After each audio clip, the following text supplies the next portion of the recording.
महाराष्ट्र का सियासी पारा इन दिनों हाई चल रहा है। ठाकरे ब्रदर्स को लेकर चर्चाओं का बाजार गर्म है। दोनों नेताओं के एक होने की अटकलों के बीच महाराष्ट्र नवनिर्माण सेना के सीनियर नेता प्रकाश महाजन ने उद्धव ठाकरे के साथ गठबंधन पर बात बनने से पहले एक बड़ी शर्त रख दी है। प्रकाश महाजन का कहना है कि अगर शिवसेना यूबीटी मनसे के साथ आना चाहती है तो आदित्य ठाकरे आगे आएं और खुद आकर राज ठाकरे से मिले। उनका कहना है कि अगर राज ठाकरे से गठबंधन को लेकर बात करनी है तो उद्धव ठाकरे की शिवसेना यूबीटी को किसी ऊंचे पद के नेता को मनसे प्रमुख के पास भेजना होगा। ओडिशा में रायगढ़ पुलिस ने जानी मानी पर्यावरणविद मेघा पाटकर को हिरासत में ले लिया है। उन्हें एक गुप्त स्थान पर रखा गया है। पाटकर रायगढ़ के काशीपुर ब्लॉक में सीजीमाली खनन के विरोध में आयोजित रैली में भाग लेने आई थी। विश्व पर्यावरण दिवस पर होने वाले इस कार्यक्रम से पहले ही पुलिस ने उन्हें हिरासत में ले लिया, जिससे रैली में उनकी भागीदारी नहीं हो सकी। शिवसेना यूबीटी सांसद प्रियंका चतुर्वेदी ने पाकिस्तान में कट्टरपंथ और देश में अस्थिरता को लेकर पाकिस्तान की आलोचना की। उन्होंने बेल्जियम में एक संवाद कार्यक्रम में बोलते हुए सैन्य तख्तापलट, न्यायोत्तर हत्याओं और लोकतांत्रिक संस्थाओं के शरण के इतिहास के साथ पाकिस्तान की सच्चाई का खुलासा किया।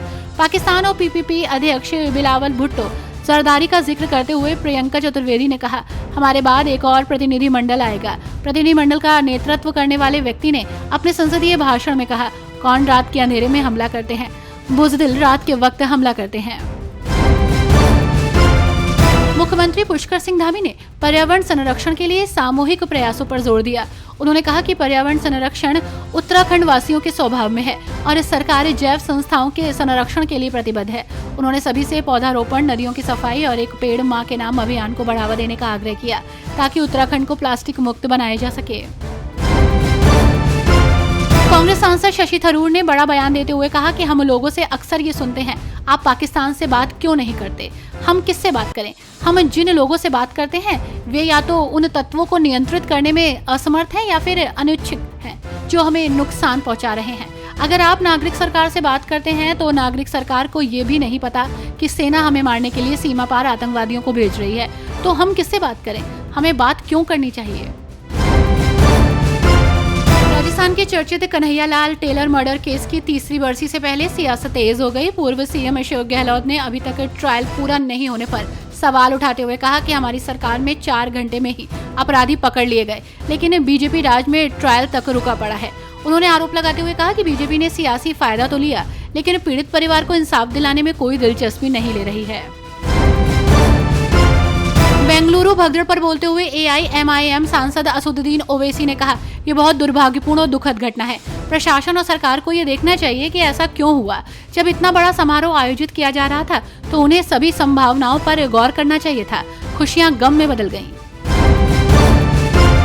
बिहार विधानसभा चुनाव को लेकर तैयारियां जोरों पर है। नेताओं की लगातार प्रतिक्रिया आ रही है। वहीं इसी बीच खबर है कि बिहार के मुख्यमंत्री नीतीश कुमार आज दरभंगा स्थित नेहरू स्टेडियम में होने वाले शहीद सूरज नारायण सिंह की स्मृति सभा में शामिल होंगे। इस कार्यक्रम को लेकर शहर में तैयारियां पूरी हो गई। आयोजन स्थल पर प्रशासनिक अधिकारियों की लगातार निगरानी बनी हुई है और सुरक्षा व्यवस्था चाक चौबंद की गई है। बेंगलुरु भगदड़ पर बोलते हुए कर्नाटक के पूर्व सीएम और बीजेपी सांसद बसवराज बोमई ने कहा, ये एक बहुत ही दुर्भाग्यपूर्ण घटना है और आज हम बहुत खुशी मनाते, लेकिन गैर जिम्मेदार सरकार की वजह से 11 लोगों की मौत हो गई। उनके पास कोई मानवता नहीं है। ये बहुत घमंडी सरकार है। हम एक मौजूदा हाई कोर्ट जज से जांच की मांग करते हैं। इसमें इस घटना की योजना बनाने और अनुमति देने में शामिल लोगों से पूछताछ की जानी चाहिए। बिलावल भुट्टो के प्रधानमंत्री नरेंद्र मोदी पर दिए गए कथित बयान पर भाजपा सांसद तेजस्वी सूर्या ने कहा, मैं इस अवसर पर आपको भारत और पाकिस्तान से 5 नाम देना चाहता हूं, जो स्पष्ट रूप से दर्शाते हैं कि भारत क्या चाहता है और अमेरिका में पाकिस्तान क्या चाहता है। Ramzi Yousef 1993 World Trade Center bomb, David Coleman Headley ने 26/11 की साजिश के आरोप लगाए थे। अब 5 भारतीय नाम, इंदिरा नूई, सुंदर पिचाई, अजय बग्गा, सत्य नडेला, काश पटेल। मुझे इनमें से किसी के परिचय पर स्पष्टीकरण देने की आवश्यकता नहीं है।